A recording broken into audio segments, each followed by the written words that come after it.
안녕하세요. 오늘 밤 우리가 함께 넘겨볼 옛 이야기는 거센 역사의 풍랑 앞에서도 꿋꿋하게 흔들리며 피어났던 고대 왕국 백제의 또 다른 시간들입니다. 삼국사기 제25권에는 쉴 새 없이 몰아치는 외풍을 견뎌내야 했던 백제 중기 왕들의 치열한 기록이 담겨 있습니다.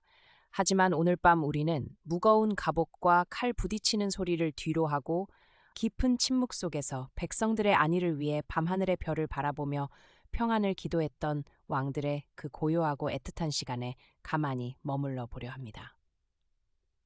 오늘 하루 거친 세상의 바람을 견뎌내느라 고단하셨을 여러분의 마음도 저 아득한 옛날의 밤바람에 모두 씻겨가기를 바랍니다.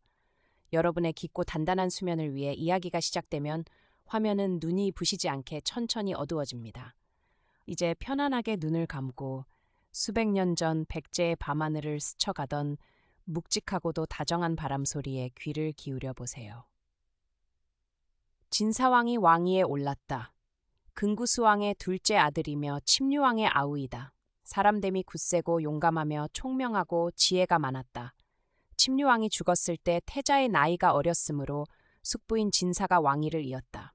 겨울 11월 천지신명에게 제사를 지냈다. 국내에 15세 이상 된 사람을 징발하여 관방, 요새를 설치하였는데 청목령에서 시작하여 북쪽으로 팔곤성 파쿤정을 거쳐 서쪽으로 바다에까지 이르렀다. 여름 4월 백성들이 굶주렸으므로 창고를 열어 구제하였다. 가을 8월 고구려가 쳐들어왔다. 5년 가을 9월 고구려의 남쪽 변방을 쳐서 노획물이 많았다. 가을 9월 달솔 진가에게 명하여 고구려 도곤성을 쳐서 함락시키고 200명을 사로잡았다. 장군 진가를 병관 좌표핑으로 삼았다. 겨울 10월 왕이 구원에서 사냥하며 이래 동안이나 돌아오지 않았다. 봄 정월 궁시를 중수하고 연못을 파서 산을 만들고는 기이한 새와 이상한 화초를 길렀다. 여름 4월 말갈니 북쪽 변방의 적현성을 공격하여 함락시켰다. 가을 7월 고구려 왕 담덕왕이 4만 명의 군사를 거느리고 와서 북쪽 변방의 석현성 등 10여 성을 쳐서 함락시켰다. 왕은 담덕이 군사를 부리는데 능하다는 말을 듣고 나가 막지 못하였으므로 한수, 북쪽의 여러 부락을 다수 빼앗겼다. 겨울 10월 고구려가 관미성을 쳐서 함락시켰다. 왕은 구원에서 사냥을 하다가 열흘이 지나도록 돌아오지 않았다. 11월 왕이 구원의 행궁에서 죽었다. 아신왕 아신왕이 왕위에 올랐다. 침류왕의 맏아들이다. 한성 별궁에서 태어났는데 날 때부터 신비스러운 빛이 밤을 밝혔다. 장성하자 뜻과 기상이 호쾌하였고 매사냥과 말타기를 좋아하였다. 침류왕이 죽었을 때 나이가 어렸으므로 숙부인 진사왕이 왕위를 대신 이었다가 진사왕이 죽자 왕위에 올랐다. 겨울 11월 천지신명에게 제사를 지냈다. 눈이 내리지 않았다. 봄 정월 동명묘에 참배하였다. 진무를 좌장으로 삼아 군사에 관한 일을 맡겼다. 무는 왕의 외삼촌이다. 성품이 침착하고 굳세며 지략이 있어 당시 사람들의 신복을 받았다. 왕이 그에게 말하기를 관미성은 우리 북쪽 변방의 요새인데 지금 고구려가 소유하고 있다. 이는 과인의 통탄하는 바니 그대는 마땅히 마음을 다해 서력하라 라고 하였다. 가을 8월 진무에게 명하여 군사 10,000명을 거느리고 관미성을 치게 하였다. 진무가 군사들보다 앞장서서 돌석을 무릅쓰며 공격하였으나 고구려 사람들이 성을 굳게 지키고 보급로가 끊어져 군사를 이끌고 돌아왔다. 왕슈 3년 봄 2월 왕자 전지를 태자로 삼았다. 죄수들을 크게 사면하였다. 가을 8월 고구려와 수곡성 아래에서 싸웠으나 패배하였다. 가을 8월 왕이 좌장 진무 등에게 명하여 고구려를 치게 하였다. 고구려 왕 담덕이 직접 7,000명의 군사를 거느리고 패수가에 진을 치고 맞서 싸웠다. 우리 군사가 크게 패하여 죽은 자가 8,000명이나 되었다. 겨울 11월 왕이 패수 전투의 패배를 보복하기 위해 친히 7,000명의 군사를 거느리고 한수를 건너 청목령 아래에 진을 쳤으나 마침 큰 눈이 내려 군사들이 얼어 죽는 자가 많으므로 회군하여 한산정으로 돌아왔다. 여름 5월 왕이 고구려와 우호를 맺고 태자 전지를 볼모로 보냈다. 7년 3그 18 봄 2월 혜성이 자미성에 나타났다. 가을 8월 왕이 군사를 내어 고구려를 치려 하여 한산 북쪽에 진을 쳤으나 밤에 큰 별이 진영 안에 떨어지며 소리가 나자 왕이 몹시 두려워하여 군사를 거두었다. 8년 가을 8월 왕이 고구려를 치기 위해 군사와 말을 대대적으로 징발하였다. 백성들이 전쟁의 고역을 견디지 못하고 신라로 도망하는 자가 많아 호구가 크게 줄었다. 12년 봄 2월 사신을 보내 왜국과 우호를 맺었다. 14년 405 봄 3월 흰 기운이 왕궁의 서쪽에서 일어났다. 가을 9월 왕이 죽었다. 전지왕 혹은 직지라고도 한다은 아신왕의 맏아들이다. 아신왕 제위 3년에 태자로 세워졌고 8년에 왜국어의 볼모로 갔다. 14년에 왕이 세상을 떠났다. 왕의 둘째 동생 훈해가 섭정을 하며 태자가 돌아오기를 기다렸으나 막내 동생 설레이가 훈해를 죽이고 스스로 왕위에 올랐다. 전지가 외국에 있으면서 부은을 듣고 소리내어 울며 돌아오기를 청하니 외왕이 군사 100명으로 호위하여 보냈다.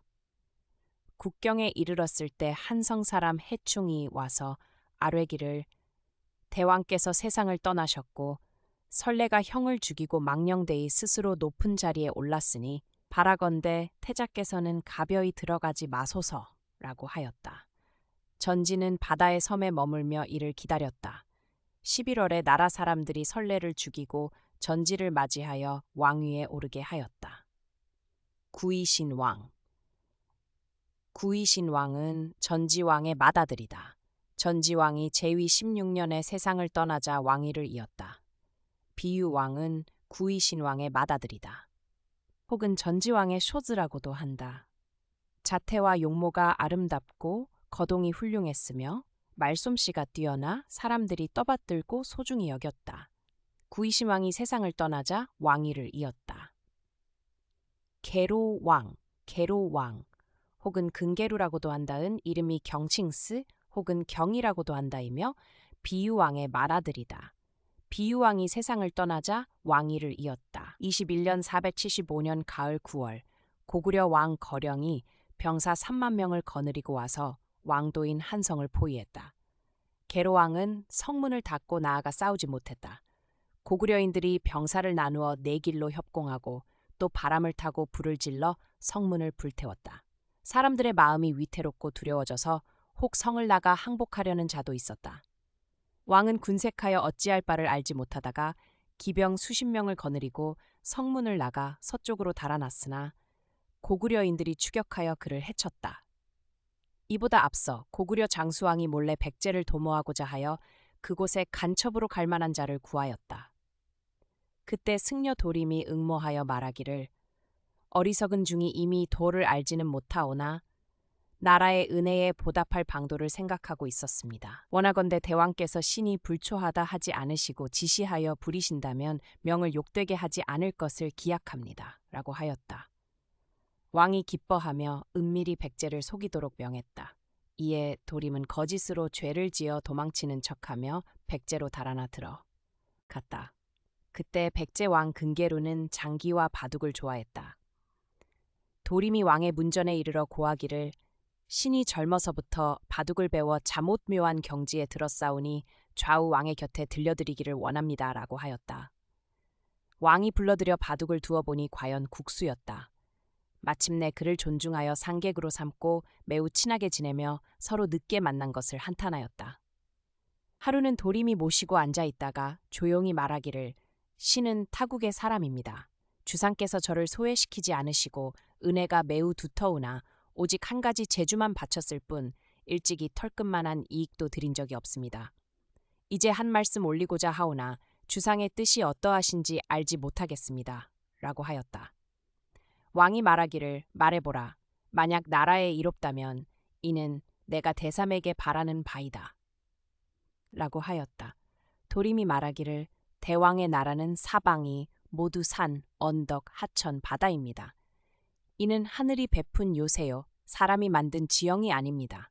이 때문에 사방 이웃의 나라들이 감히 넘볼 마음을 갖지 못하고 단지 받들어 섬기기에도 겨를이 없기를 바랄 뿐입니다. 그렇다면 왕께서는 마땅히 숭고한 기세와 부유한 업적으로 사람들의 이목을 놀라게 하셔야 할 터인데 성곽을 수리하지 않고 궁시를 짓지 않으며 선왕의 해골은 노지에 임시로 묻혀 있고 백성의 집들은 강물에 자주 무너지니 신은 속으로 대왕을 위하여 이를 옳지 않게 여깁니다. 라고 하였다. 왕이 말하기를 좋다. 내가 장차 그것을 하겠다라고 하였다. 이에 나라 사람들을 모두 징발하여 흙을 쪄서 성을 쌓고 곧 그 안에 궁실과 누각, 대사를 지으니 웅장하고 화려하지 않은 것이 없었다. 또 욱리아에서 큰 돌을 가져다 곽을 만들어 아버지의 뼈를 장사 지내고 강을 따라 둑을 쌓았는데 사성 동쪽부터 숭산 북쪽까지 이르렀다. 이로 인하여 창고가 텅 비고 인민이 궁핍해져서 나라의 위태로움이 누란 쌓아놓은 달려보다 심하였다. 이에 도림이 도망쳐 돌아와 장수왕에게 이를 보고했다. 장수왕이 기뻐하며 장차 백제를 치려하여 이에 장수들에게 병사를 내어 주었다. 근계루가 이를 듣고 아들 문주에게 말하기를 내가 어리석고 총명하지 못하여 간사한 사람의 말을 믿고 써서 이 지경에 이르렀다. 백성은 쇠잔하고 군사는 약하니 비록 위태로운 일이 있더라도 누가 기꺼이 나를 위해 힘껏 싸우려 하겠느냐. 나는 마땅히 사직에 죽어야겠지만 네가 여기에 남아 함께 죽는 것은 무익하다. 어찌 환난을 피하여 나라의 계통을 잇지 않겠느냐라고 하였다. 문주가 이에 목협만치, 조미걸취, 목협과 조미는 모두 복성이다. 수서에는 목협을 두 성씨로 보았으나 어느 것이 옳은지 알 수 없다와 함께 남쪽으로 갔다. 이때에 이르러 고구려대로 제우, 제증걸루, 고이만년, 제증과 고이는 모두 복성이다 등이 병사를 거느리고 북성을 와서 공격하여 7일 만에 함락시키고 남성으로 옮겨 공격하니 성 안이 위태롭고 두려워 왕이 도망쳐 나갔다.